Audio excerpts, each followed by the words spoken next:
You ask Tiger to solve. This deals with linear equations with one unknown. The final result is f equals -16. Let's solve it step by step. Group all constants on the right side of the equation. Add 5 to both sides.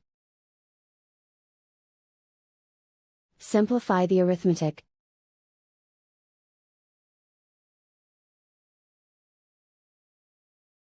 Isolate the f. Multiply both sides by 4. Group like terms. Multiply the coefficients. Simplify the fraction. Simplify the arithmetic.